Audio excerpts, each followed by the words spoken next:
All right, Bob Riley High Life here with Brady Cobb of Scythian Bioscience. Thank you for taking the time out of the interview, out of the conference interview with us. My pleasure. One of the questions that a lot of people want to know, since you've recently purchased Three Boys Farms, what is Scythian Bioscience? And then they've also recently seen that you have sold partial interest of Three Boys. So could you talk a little bit about that and your company culture and Sure. whatever else you want to? We are a medically focused biosciences company. This company was born, and it's in our DNA for medical research. So as the company first came out of the ground, it was basically for two cannabinoid therapies to treat CTE and head trauma.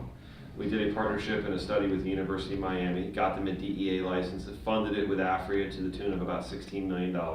And those trials are ongoing, and they're having great success.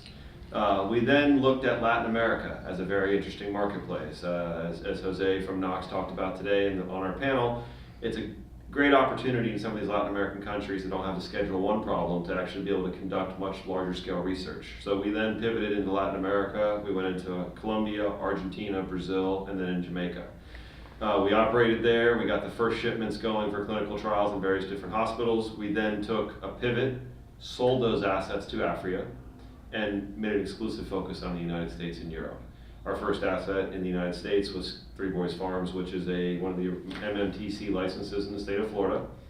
Being a Floridian and being the guy that helped put together the statute, as well as the special session, as well as doing the first license transfer, it was an opportunity to take a leadership role. Now, the first one I did was Liberty Health, where I was chief legal officer. I resigned in July, and we took an approach that we were going to build the preeminent medical company in the state of Florida.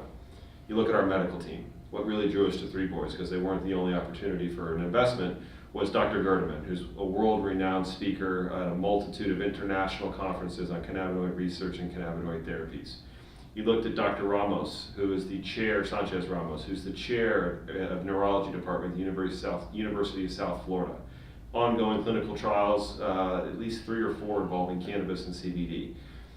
Look at Robert Tornello, who was one of the most renowned organic USDA produce and vegetable farmers, who had a fully organic and almost rainwater self-sustaining farm at Three Boys. And we looked at that asset and said, this is going to be our first pivot into the United States. And yes, you read about its complex legalese that we have to include since we are a publicly traded company, but our plan was to build out Florida and have Florida be our first focus. We were then introduced to the gentleman at Verano. Verano is a multi-state operator currently active in 6 states and Puerto Rico. We went and met them because they wanted to come into Florida. Right. And we saw it as an opportunity to take a license in Florida and 100% ownership of it and pivot that into a substantial stake in Verano once it goes public sometime in the first quarter of 19, and turn that into a majority stake in something that is not a majority stake, but a substantial stake in something that is going to be operating across the entirety of the United States. Ohio, Pennsylvania, Massachusetts, Maryland, Illinois, Nevada, with a multitude of deals in other states that are going to be coming online. And that was an opportunity we couldn't pass up. And the other thing about Verano that really blew my mind, Bob, was 150 SKUs. Their production facility, and I've been to production facilities throughout the world, bar none, one of the top I've ever been stepped foot inside of. They are in the truest form operators. And George Archos, their CEO, I couldn't be more proud to be able to work alongside him. I'm going to have an ongoing role within Verano as we launch that company once we get these transactions closed, which the Department of Health still, we're waiting on the approvals. But we're going to be a company that is medically focused, that is patient-centric, that is physician-centric, which I think is something that's often ignored. The physicians have to have buy-in, and that's only going to come from research.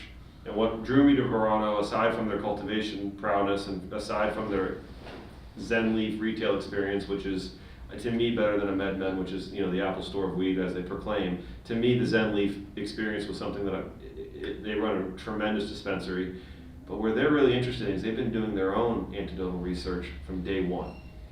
They have been monitoring and providing patients with detailed feedback information and resources so that they could report what it is they're experiencing when they take their medicine and how it is tracking on daily diaries and logs, how that's helping them track their daily lives and dosages, and it's an interactive experience between the patient and Verano. That to me is groundbreaking. Right. I cannot wait to launch that in Florida. And I couldn't have agreed more with Kim when she was talking about, hey, let's do Florida-based research. We're well down the road on that. and I don't need a bill to do it. I'm all in to do a bill, but for me, we're already going to be doing that with Verano.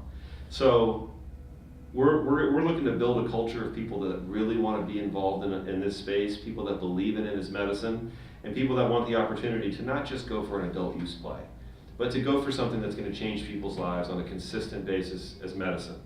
And we have the current farm in Ruskin, and we're acquired a piece of property in Martin County, so it's about an hour, 90 minutes north of here, where we're going to build a world-class, probably close to around 125, 130,000 square feet of greenhouse. Wow.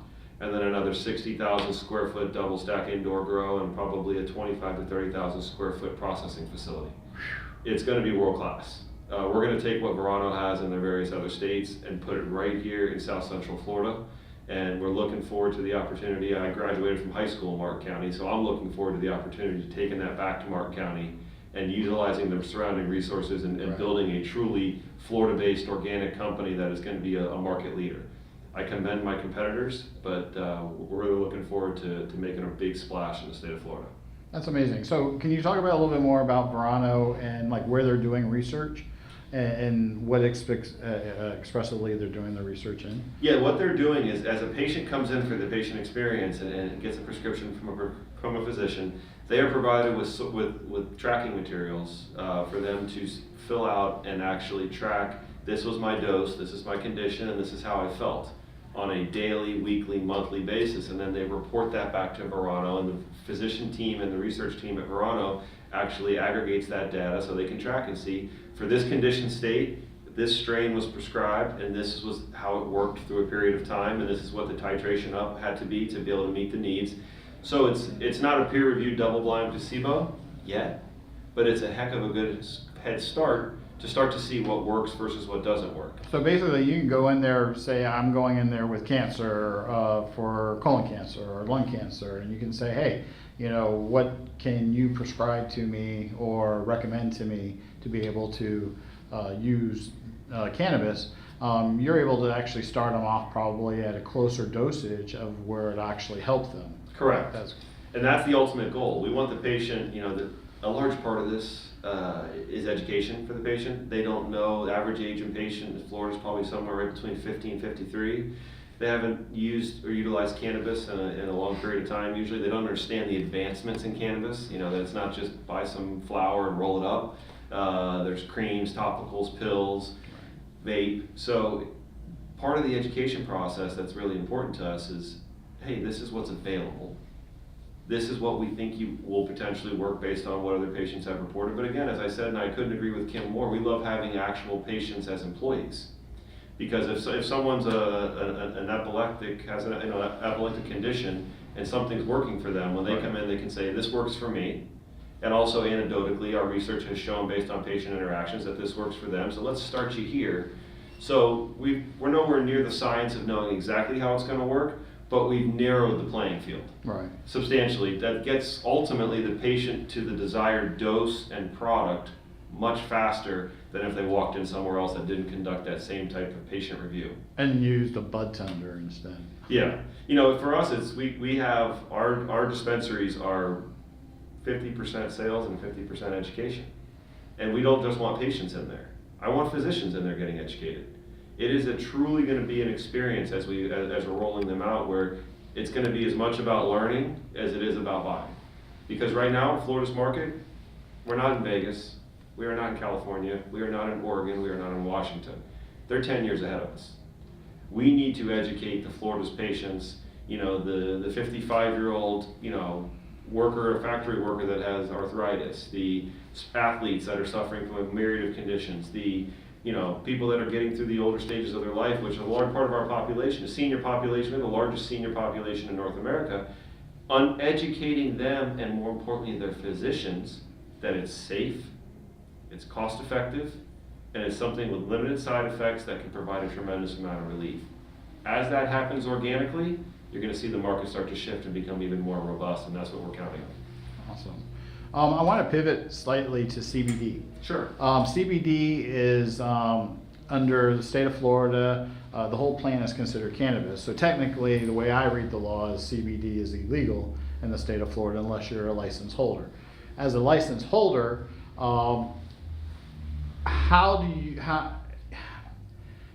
know, basically as a license holder, you had to fork out tens of millions of dollars to be able to do Charlotte's Web. It's a capital intensive business. Yeah. Exactly. And yet you can go to the gas station around the corner and buy something that claims to be CBD. Correct. One is, how does your products differ from that? And two, what are your thoughts on the legality of that? I don't know what's at the gas station. I know what our products are, and I know what our products, you know, testing, the research, and everything that goes into them. So we know what we offer is a much better solution than what you can buy at the gas station. But on the legality of it, I think the Department of Health and our legislators need to look at this issue very hard, because they're in a tough spot.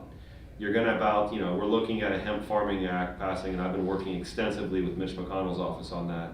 That's looking to pass sometime in the early part of 2019, even more likely to pass, given that it's already made it through the conference process between the two chambers and the hemp provisions remained in. The only reason it didn't pass back in September was a political issue involving the food stamps and entitlements programs that was also in the bill. Right. So we're looking at a passage, especially with the new composition of the current Congress post yesterday, early January. So at that point, you're going to have hemp and CBD with less than 0.3% THC removed from Schedule 1. There's going to be an issue that now contradicts Florida's law or California's law and various other laws where there's licenses on with respect to hemp and CBD. And it's there's no magic pill here that's going to fix that. But the state of Florida, it's almost the opposite argument that everyone's used. That, hey, it's legal in our state, we don't care what Schedule 1 says. Now it's going to be, it's off Schedule 1. Who do you tell us that we can't do it in the state of Florida if it's off Schedule 1? So there's a lot of work to be done there, and I think we all need to look as an industry very carefully and work with the Department of Health, because they're in a tough spot. And we've, you know, I've volunteered to them to assist them in any way that we can in trying to interpret it, but more importantly, go to the legislature and have some legislation passed, because CBD is going to be crossing state lines once the Hemp Farming Act passes. CBD is going to be largely grown in Kentucky, South Carolina, and Tennessee. They're the best climates, they have the best genetics, they have the mass scale of farms where they can do it. Right.